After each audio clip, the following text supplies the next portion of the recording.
Hello everyone. आज का session उन सभी एस्पिरेंट के लिए है जो सैनिक स्कूल, आरआईएमसी या फिर राष्ट्रीय मिलिट्री स्कूल जैसे एंट्रेंस एग्जाम की प्रिपरेशन कर रहे हैं। आप सभी के सिलेबस में जनरल नॉलेज से रिलेटेड क्वेश्चन पूछे जाते हैं और जनरल नॉलेज का ही एक पार्ट है करंट अफेयर्स।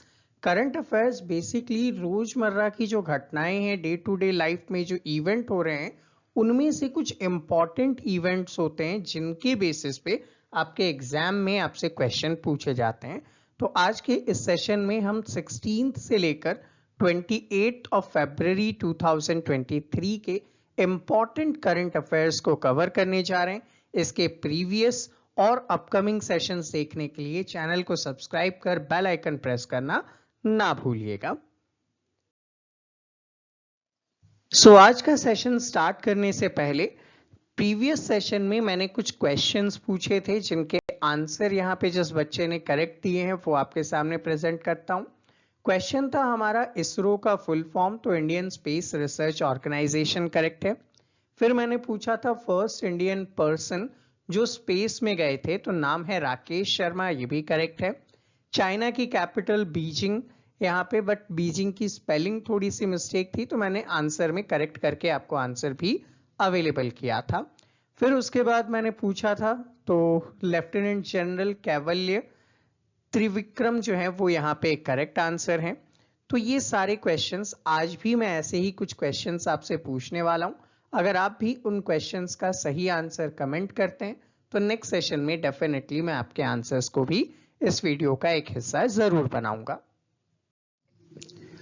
पहला करंट अफेयर्स हमारे पास आता है कि 28 ऑफ फरवरी के दिन हम लोग क्या करते हैं, नेशनल साइंस डे को सेलिब्रेट करते हैं। अब नेशनल साइंस डे सेलिब्रेट क्यों किया जाता है, तो एक हमारे इंडियन साइंटिस्ट थे सी.वी. रमन, जिनको बोला जाता है चंद्रशेखर वेंकट रमन।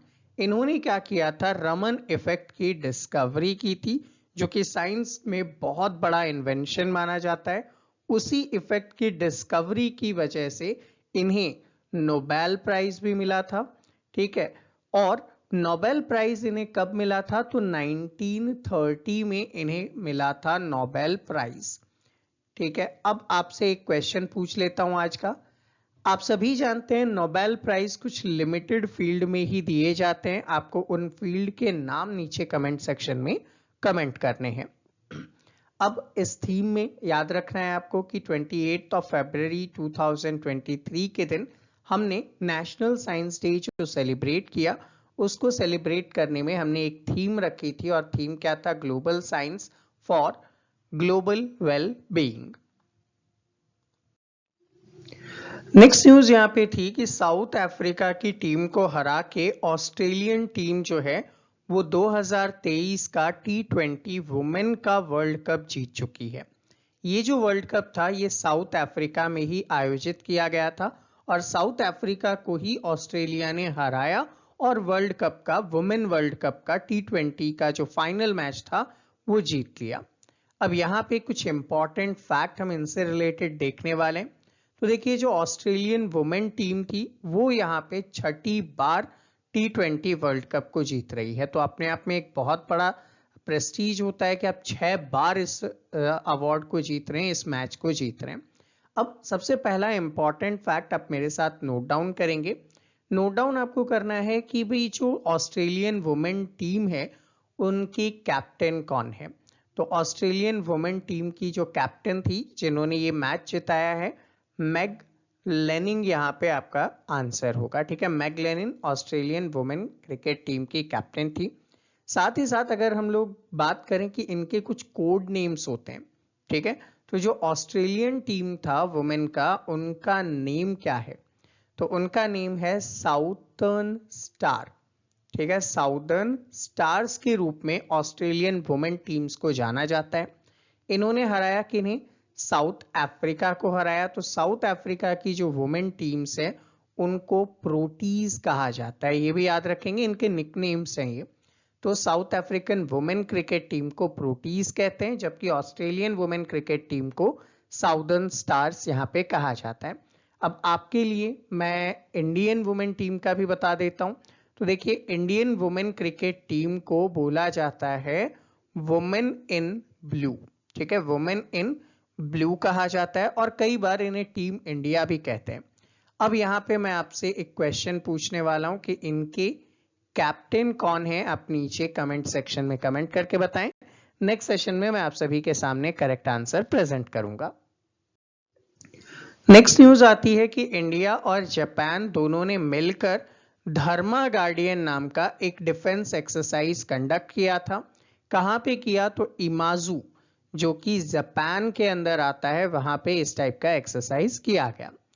अब आपके मन में एक डाउट आएगा कि भाई ये डिफेंस एक्सरसाइजेस क्यों किए जाते हैं, तो आपको बस इतना याद रखना है कि आर्मी, नेवी या फिर एयरफोर्स जब भी चाहती हैं कि उनकी कैपेबिलिटीज को बढ़ाया जाए, उनकी कार्य क्षमता को बढ़ाया जाए, तो ये लोग मिलकर डिफेंस एक्सरसाइज करते हैं। अब यहां आपको क्या याद रखना है, इंडिया और जापान के बीच में, ठीक है, किस किस के बीच में, इंडिया और जापान के बीच में एक एक्सरसाइज होता है जिसका नाम क्या है, धर्मा गार्डियन। ठीक है, धर्मा गार्डियन इस एक्सरसाइज का नाम है। अब थोड़ी सी एक्स्ट्रा नॉलेज ले लेते हैं हम लोग। एक एक्सरसाइज है जिसका नाम है इम्बेक्स। ठीक है, नोट डाउन करते जाएंगे आप लोग। और इन सभी जो करंट अफेयर्स है जो आप लोग यूट्यूब पे हमारे कवर कर रहे हैं, इनका पीडीएफ हमारे टेलीग्राम चैनल पे अवेलेबल होता है एंड आप हमारे एप्लीकेशन को इंस्टॉल करके भी इन पीडीएफ को एक्सेस कर सकते हैं। ठीक है, हमारे जो ऐप है उसके अंदर भी आपको ये पीडीएफ मिल जाएंगे। तो एक डिफेंस एक्सरसाइज कौन सा है, इम्बेक्स है। अब ये किस किस के बीच में होता है, तो इंडिया प्लस म्यांमार के बीच में ये डिफेंस एक्सरसाइज होता है।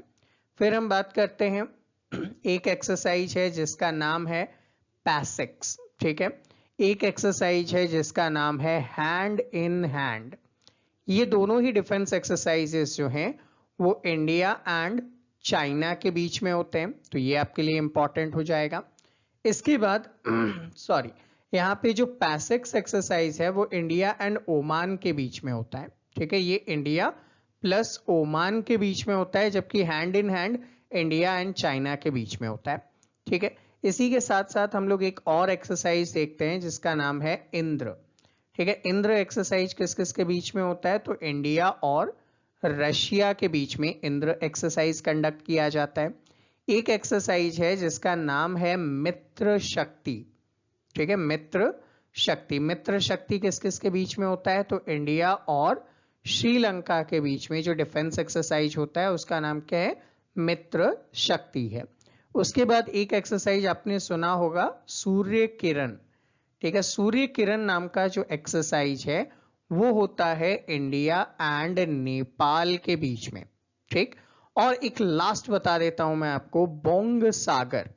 ठीक है, बोंग सागर जो एक्सरसाइज है, ये एक्सरसाइज कंडक्ट होता है इंडिया एंड, नाम से ही आप पहचान रहे हैं, बांग्लादेश। ठीक है, इंडिया एंड बांग्लादेश के बीच में ये डिफेंस एक्सरसाइजेस कंडक्ट किए जाते हैं, तो इनको आप लोग सीक्वेंस के साथ लर्न कर लीजिएगा।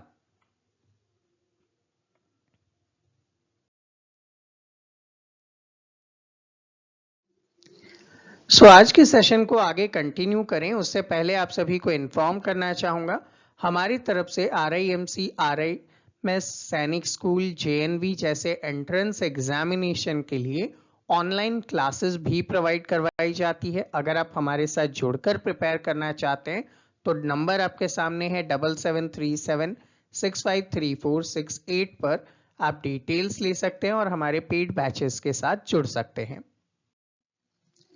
नेक्स्ट न्यूज आती है, इंडिया के जो प्राइम मिनिस्टर हैं नरेंद्र मोदी जी, उन्होंने शिवमोगा एयरपोर्ट का उद्घाटन किया। कहां पे किया, कर्नाटका के अंदर किया। अब यहां पे आपको याद क्या क्या रखना है, तो देखो शिवमोगा एयरपोर्ट कहां पे है, कर्नाटका में है, ये आपको याद रखना है। अब शिवमोगा से रिलेटेड कुछ फैक्ट आपको बताता हूं। शिवमोगा को सिमोगा भी कहा जाता है। ठीक है, अलग अलग नेम्स होते हैं, जैसे आपके निकनेम होते हैं, तो वैसे ही शिवमोगा को शिवमोगा भी कहा जाता है, ये याद रखेंगे। ये कौन से रिवर के बैंक पे अवेलेबल है, तो तुंगा रिवर के बैंक पे ये अवेलेबल है, मतलब यहां से तुंगा रिवर जो है वो फ्लो करती है। दूसरी चीज, ये जो प्लेस है ये किसके लिए फेमस है, तो शिवमोगा वाला जो प्लेस है वो आयुर्वेदिक, ठीक है, आयुर्वेदिक मेडिसिन के लिए फेमस है। और यहाँ पे आयुर्वेदिक मेडिसिन से इलाज करने के लिए वर्ल्ड वाइड विदेशों से भी लोग यहाँ पे आते हैं, तो उनको फैसिलिटेट करेगा ये एयरपोर्ट, जिसे रिसेंटली क्या किया गया, इनॉग्रेट किया गया है। Next news I ministry of external affairs की तरफ से, जिन्होंने एशिया इकोनॉमिक डायलॉग का आयोजन किया था पुणे के अंदर। अब इसकी थीम क्या थी, तो Asia and the emerging world order इसकी थीम रखी गई। 44 कंट्रीज से भी ज्यादा देशों ने यहाँ पे हिस्सा लिया। अब इस टाइप के जो डायलॉग्स हैं, जो डिस्कशंस हैं, वो क्यों आयोजित किए जाते हैं, आपके मन में एक सवाल आएगा। तो भैया देखो, एशिया में लगभग 4.7 बिलियन लोग रहते हैं, जो कि वर्ल्ड के पॉपुलेशन का अराउंड 60% पॉपुलेशन यहाँ पे रहता है। अब अगर आप वर्ल्ड के अंदर डेवलपमेंट चाहते हैं तो एशिया में तो डेवलपमेंट ऑब्वियसली होगा, क्योंकि majority of the population Asia में ही है। और जैसा कि आप जानते हैं, सबसे ज्यादा पॉपुलस जो कंट्रीज हैं उनमें इंडिया और चाइना अपने आप आते हैं। तो ऐसे में इनका डेवलपमेंट बहुत आवश्यक होता है वर्ल्ड के डेवलपमेंट के लिए। तो किस टाइप से एशिया अपना इकोनॉमिक डेवलपमेंट करे, उसके ऊपर यहाँ पे चर्चाएं की गई। आपको बस इतना याद रखना है कि एशिया इकोनॉमिक डायलॉग 2023 कहां आयोजित हुआ था, तो आप याद रखेंगे पुणे के अंदर इसको ऑर्गेनाइज किया गया था। नेक्स्ट न्यूज आती है, यूएस के जो प्रेसिडेंट हैं जो बिडेन, इन्होंने नॉमिनेट कर दिया है अजय बांगा को एज वर्ल्ड बैंक के प्रेसिडेंट। अब यहाँ पे वर्ल्ड बैंक जो है वो बहुत ज्यादा फेमस रहा हुआ है। इसके जो प्रीवियस प्रेसिडेंट थे वो कौन थे, तो इनके प्रीवियस प्रेसिडेंट थे डेविड मैलपास, ठीक है, डेविड मैलपास आप अभी तक याद कर रहे थे। डेविड मैलपास ने यहाँ पे रेजिग्नेशन दे दिया। उन्होंने कहा कि मैं क्लाइमेट रिलेटेड जो प्रॉब्लम्स थी उन्हें सॉल्व नहीं कर पा रहा हूं, उनको प्रॉपरली एड्रेस नहीं कर पा रहा हूं, इस वजह से मैं अपने पोस्ट से रिजाइन करता हूं। तो उनके रेजिग्नेशन के बाद जो बाइडेन, जो कि यूएसए के प्रेसिडेंट हैं, उन्होंने नॉमिनेट किनको किया, अजय बांगा को नॉमिनेट किया, जो कि पहले मास्टर कार्ड के सीईओ भी रह चुके हैं। और ये इंडिया के लिए एक प्राउड मोमेंट होगा। रीजन क्या है कि ये इंडियन बॉर्न है, इनका जन्म इंडिया में हुआ, ये इंडिया के आईआईएम अहमदाबाद के स्टूडेंट रहे हुए हैं और इंडिया के सेंट्रल गवर्नमेंट का बहुत ही प्रेस्टिजियस इंस्टीट्यूट के रूप में आईआईएम अहमदाबाद जाना जाता है। तो इंडियन ओरिजिन पर्सन किसके, वर्ल्ड बैंक के प्रेसिडेंट बन रहे हैं, हमारे लिए बहुत ज्यादा इंपॉर्टेंट हो जाएगा और इस पे क्वेश्चन पूछे जाने के चांसेस भी बढ़ जाते हैं। यहां मैं आपसे एक प्रीवियस क्वेश्चन पूछ ही लेता हूं कि वर्ल्ड बैंक के साथ साथ एक और ऑर्गेनाइजेशन बना था जिसको कि ट्विंस कहा जाता है, ठीक है, तो आपको उस ट्विंस का नाम नीचे कमेंट सेक्शन में कमेंट करके बताना है। अगली न्यूज पे बढ़ते हैं, सेर्गियो रामोस ग्रासिया, ठीक है, नाम थोड़ा सा हो सकता है आपके लिए टिपिकल हो क्योंकि स्पेनिश पर्सन है। सेर्गियो रामोस ग्रासिया ये स्पेन के एक फुटबॉल प्लेयर थे जिन्होंने अपना रिटायरमेंट अनाउंस कर दिया कि भाई अब मैं आगे मैचेस नहीं खेलने वाला हूं। किस पर्टिकुलर टीम की तरफ से खेलते थे, तो रियल मैड्रिड की तरफ से ये खेलते थे। लगभग ये 16 से ज्यादा सेशंस खेल चुके हैं। इसमें इन्होंने 4 बार यूईएफए चैंपियनशिप लीग जीती है, 2 बार यूईफए यूरोपियन चैंपियनशिप जीती है और 2010 का फीफा वर्ल्ड कप भी इन्होंने जीता था। तो बहुत ज्यादा प्रेस्टिजियस फुटबॉलर के रूप में ये जाने जाते हैं। तो इनको आप याद रखेंगे कि सेर्गियो रामोस गार्सिया कहाँ के हैं, तो स्पेन के हैं। किसके लिए खेलते हैं, तो रियल मैड्रिड के लिए खेलते हैं और रिसेंटली इन्होंने अपना रिटायरमेंट अनाउंस किया है। नेक्स्ट न्यूज आती है कि केरला इंडिया का एक ऐसा फर्स्ट स्टेट बन चुका है जहां पे अब रोबोट की मदद से स्कैवेंजर्स के काम किए जाएंगे। मतलब आपने देखा होगा कि सिटीज में कई जगह ड्रेनेज होते हैं और उन ड्रेनेज की सफाई करने के लिए कर्मचारी को उस नाले में उतरना पड़ता है। हम लोगों ने एक स्वच्छ भारत इनिशिएटिव रखा था कि हम सफाई भी करेंगे और हमारी जो वर्कर्स हैं उनका लाइफ भी अच्छा बनाएंगे, उनको ड्रेनेज में उतरना ना पड़े सफाई करने के लिए। इसके लिए इन्होंने क्या किया, रोबोट की मदद ली है और इस रोबोट का नाम रखा है बैंडीकूट। ठीक है, रोबोट का नाम क्या है, बैंडीकूट यहाँ पे रखा गया है। और सबसे पहले इस बैंडीकूट को कहां पे लॉन्च किया गया था, तो इनका जो टेम्पल टाउन है गुरुवायूर, ठीक है, गुरुवायूर जो कि केरला में है, वहां पे इसे सबसे पहले लॉन्च किया गया। इसे बनाया किसने था, तो जेन रोबोटिक्स नाम की कंपनी ने इस रोबोट को बनाया है, जिसकी मदद से अब ये ड्रेनेज क्लीनिंग जैसे वर्क इस रोबोट से करवाएंगे। अगली न्यूज आती है, एक अगेन डिफेंस एक्सरसाइज है, नाम क्या है, डेजर्ट फ्लैग 8। ये जो डेजर्ट फ्लैग 8 है वो कहां हुआ, तो यूएई के एयर बेस पे, जो कि कहां है, अल दफरा में है, वहां पे इसे आयोजित किया गया। अब इसके अंदर कौन कौन था, तो देखो इंडिया भी था, यूएसए भी था, कोरिया था, स्पेन था, मोरक्को था, बहरीन था, ऐसे बहुत सारे नेशंस इसमें पार्टिसिपेट करते हैं। हमारे लिए इंपॉर्टेंट इसलिए हो जाएगा क्योंकि हमारा जो लाइट कॉम्बैट एयरक्राफ्ट है तेजस, उसने यहाँ पे पार्टिसिपेट किया। और ये एक ऐसा एक्सरसाइज था जहां पे तेजस ने इंडिया के बाहर जाकर किसी डिफेंस एक्सरसाइज में पार्टिसिपेट किया हो। तो ये एक अलग हटके न्यूज है जिस वजह से हमारे लिए ये इंपॉर्टेंट होगा। दूसरी चीज आपको बस इसमें याद क्या करना है, तो देखो डेजर्ट फ्लैग 8 कहां पे हुआ, यूएई के एयरबेस अल दफरा में हुआ, इंडिया इसमें हिस्सा ले चुका है। बस इतना सा आप याद रखें, यूएई में हो रहा है तो वो बस याद रखेंगे, बाकी सारे नेशंस के नाम आपको लर्न करने की रिक्वायरमेंट नहीं है। एक और एक्सरसाइज है आपके सामने जिसका नाम है कोबरा वॉरियर एक्सरसाइज। देखो आप बोलोगे सर डिफेंस रिलेटेड न्यूज को मैं ज्यादा कवर कर रहा हूं, बिल्कुल इसके पीछे रीजन है क्योंकि आप RIMC, RMS, सैनिक स्कूल जैसे डिफेंस रिलेटेड एग्जाम्स में पार्टिसिपेट कर रहे हैं, तो डिफेंस के क्वेश्चंस वहां पे ऑब्वियसली ज्यादा पूछे जाते हैं, तो उसी को ध्यान में रखते हुए हम लोग इन पे ज्यादा फोकस कर रहे हैं। तो कोबरा वॉरियर एक्सरसाइज जो है वो कहां पे ऑर्गेनाइज होगा, यूके के अंदर ऑर्गेनाइज किया जाएगा, वेडिंगटन एयरफोर्स बेस पे। कब ऑर्गेनाइज किया जाएगा, तो मार्च 2023 में ऑर्गेनाइज किया जाएगा।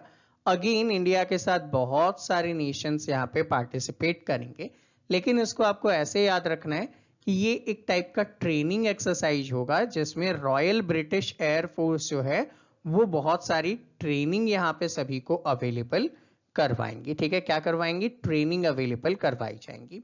अब कौन ऑर्गेनाइज कर रहा है, यूके कर रहा है, हम लोग इसमें पार्टिसिपेट कर रहे हैं। तो कुछ ऐसे डिफेंस एक्सरसाइजेस भी आपको बता देता हूं जो इंडिया एंड यूके के बीच में होता है। ठीक है, इंडिया एंड यूके के बीच में होने वाले कुछ एक्सरसाइज लिख रहे हैं आप। तो देखो एक तो एक्सरसाइज होता है नेवीज के थ्रू जिसका नाम क्या है, कोंकण। ठीक है, कोंकण एक्सरसाइज किया जाता है। साथ ही साथ एयर फोर्स की अगर मैं बात कर लूं तो एयर फोर्स भी यहाँ पे एक एक्सरसाइज करती हैं जिनका नाम क्या है, इंद्र धनुष। ठीक है, इंद्र धनुष नाम का एक्सरसाइज है जो किया जाता है। अब यही अगर मैं बात करूं आर्मी से रिलेटेड, तो देखो आर्मी में यहाँ पे एक एक्सरसाइज किया जाता है इंडिया और यूके के बीच, उसका नाम क्या है, अजेय वॉरियर। ठीक है, अजेय वॉरियर नाम का एक्सरसाइज किन किन के बीच में होता है, तो आप याद रखेंगे इंडिया यूके के बीच आर्मी का एक्सरसाइज है, कोंकण नेवी का है, और एयरफोर्स के एक्सरसाइज का नाम इंद्रधनुष है। नेक्स्ट न्यूज आती है कि अभी G20 समिट हो रहा था, उसी टाइम पे मणिपुर ने B20 कॉन्फ्रेंस का आयोजन किया। अब भैया ये B20 कॉन्फ्रेंस क्या है, तो देखो B20 का मतलब होता है बिजनेस 20। G20 नेशंस के जो नेशंस हैं उन्हीं के बिजनेस पार्टनर्स की ये मीटिंग थी। ठीक है, जहां पे ये लोग बात क्या करेंगे कि कैसी पॉलिसीज बनाई जाएं ताकि इन कंट्रीज के बीच में बिजनेस को अच्छे से प्रमोट किया जा सके। तो आपको बस इतना याद रखना है, B20 कॉन्फ्रेंस कहां हुआ था, मणिपुर के अंदर हुआ था। हाँ, आप ये कर सकते हैं G20 समिट का जो थीम है वो यहाँ पे लर्न कर सकते हैं। वो क्या है?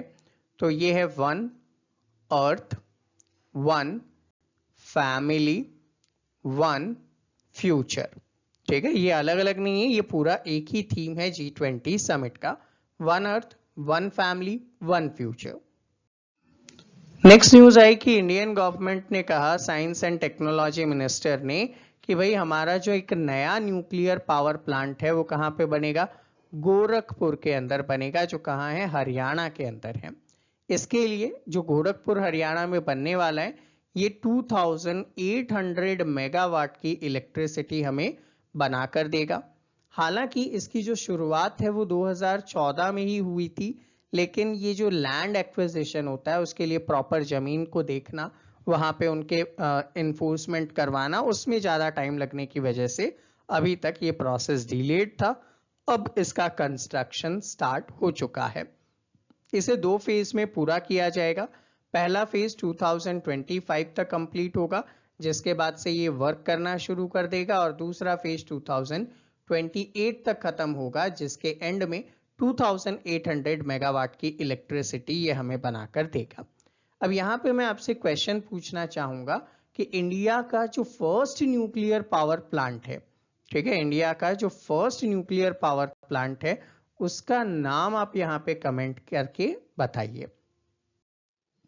अगली न्यूज आती है कि world day of social justice, जो कि यूनाइटेड नेशंस और अदर ऑर्गेनाइजेशन की तरफ से मनाया जाता है ताकि हम लोग सोशल जस्टिस के ऊपर बात कर सकें। ये कब मनाया जाता है? तो February 20 के दिन मनाया जाता है, और ये इसकी पर्टिकुलर थीम है। इतना आपके लिए इंपॉर्टेंट नहीं होगा थीम, बस आप इतना याद रखें, world day of social justice 20 February के दिन ऑर्गेनाइज करते हैं। नेक्स्ट एक और डिफेंस रिलेटेड न्यूज, इंडिया और उज्बेकिस्तान के बीच में डस्टलिंक नाम का एक एक्सरसाइज किया गया। ये मिलिट्री एक्सरसाइज है। कहाँ किया गया? उत्तराखंड के पिथौरागढ़ के अंदर किया गया। ये जो एक्सरसाइज है ये बाई एनुअल एक्सरसाइज है, मतलब हर 2 साल में एक बार इस एक्सरसाइज को ऑर्गेनाइज किया जाता है। ठीक है, हर 2 साल में इसको ऑर्गेनाइज करते हैं। तो याद क्या रखेंगे? इंडिया और उज्बेकिस्तान के बीच में कौन सा एक्सरसाइज होता है? तो एक्सरसाइज डस्ट लिंक यहाँ पे आयोजित किया जाता है। 2023 में कहाँ हुआ? उत्तराखंड के पिथौरागढ़ में आयोजित किया गया था। नेक्स्ट न्यूज आती है, प्राइम मिनिस्टर नरेंद्र मोदी ने अपॉइंट किया है BVR सुब्रमण्यम को नीति आयोग के नए CEO के रूप में। बहुत ज्यादा इंपॉर्टेंट हो जाएगा। देखो, इंडिया के डेवलपमेंट के लिए पहले एक ऑर्गेनाइजेशन बनाया गया था जिसका नाम था प्लानिंग कमीशन। ये प्लानिंग कमीशन क्या करता है? इंडिया के डेवलपमेंट के लिए थॉट प्रोसेस डेवलप करता, कहाँ कहाँ हमें डेवलपमेंट करना है। लेकिन क्या किया गया 2015 में, ठीक है, 2015 में नीति आयोग ने इसे रिप्लेस कर दिया। ठीक है, नीति आयोग ने क्या किया? इसे रिप्लेस कर दिया। नीति आयोग का फुल फॉर्म आप नीचे कमेंट करके बताइए। तो नीति आयोग जो था वो क्या काम करता है? अब इंडिया को ट्रांसफॉर्म करने का काम करता है। यहाँ पे जो मेंबर्स होते हैं उनमें एक तो होते हैं चीफ मिनिस्टर सारे स्टेट के, दूसरा क्या होते हैं जितने भी यूनियन टेरिटरीज हैं उनके ल्यूटिनेंट गवर्नर्स, वो इसका पार्ट होते हैं। इसी के साथ साथ कुछ एक्स ऑफिशियो मेंबर होते हैं, एक CEO होता है, और अदर मेंबर्स भी यहाँ पे काम करते हैं। तो ये सारे मिलकर यहाँ पे इंडिया को डेवलप करने का काम करते हैं, और इनके हेड कौन होते हैं? प्राइम मिनिस्टर होते हैं, जो इन सभी को अपॉइंट करते हैं। लेकिन जो वर्किंग हेड होते हैं वो इनके CEO होते हैं। तो आपको ये याद रखना है, नीति आयोग के नए CEO कौन है? सुब्रमण्यम, BVR सुब्रमण्यम।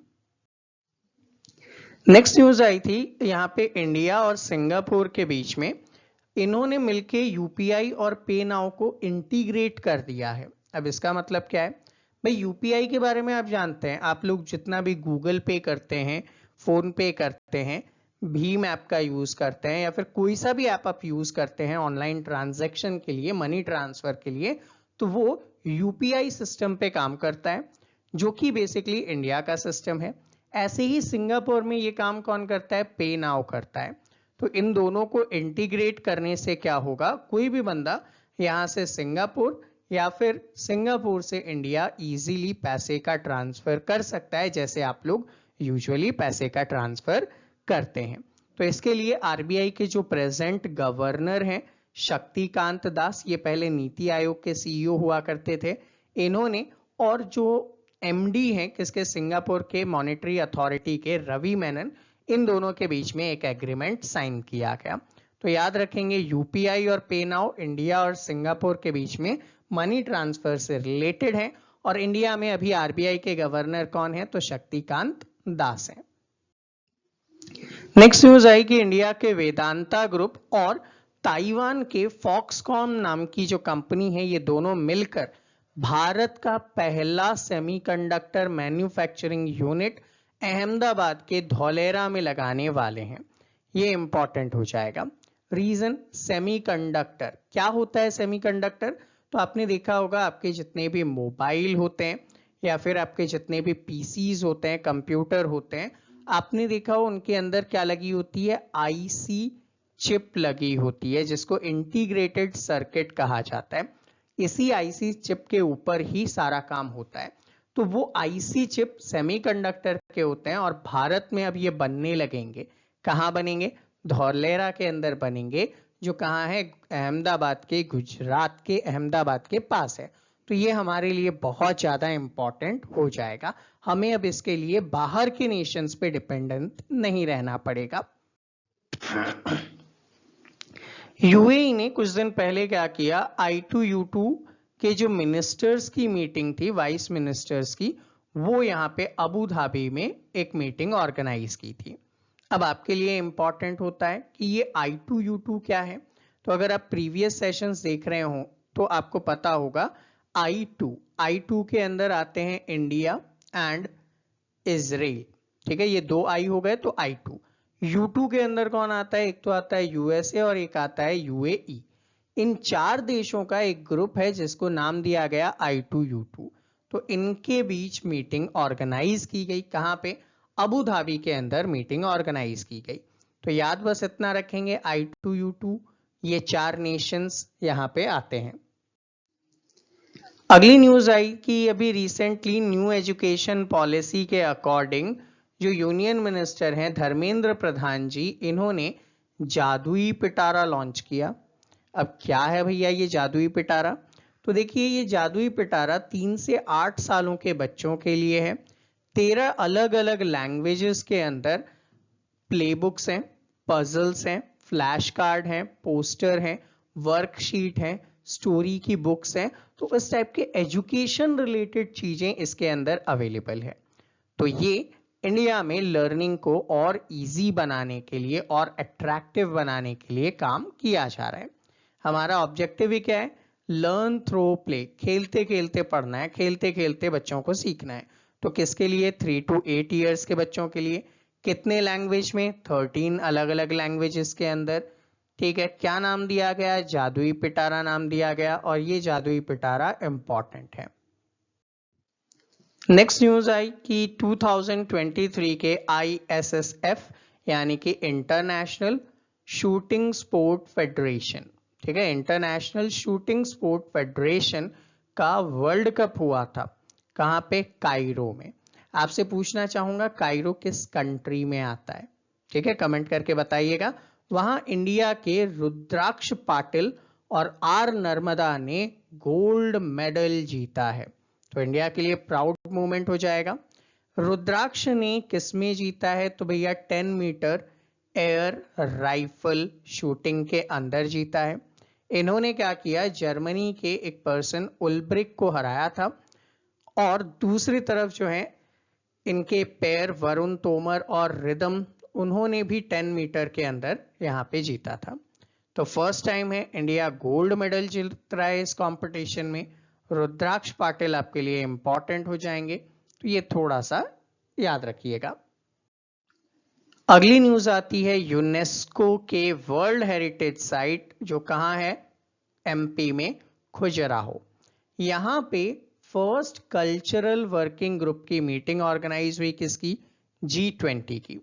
याद रखेंगे 2023 का टाइम इंडिया जो है वो G20 की प्रेसिडेंसी कर रहा है।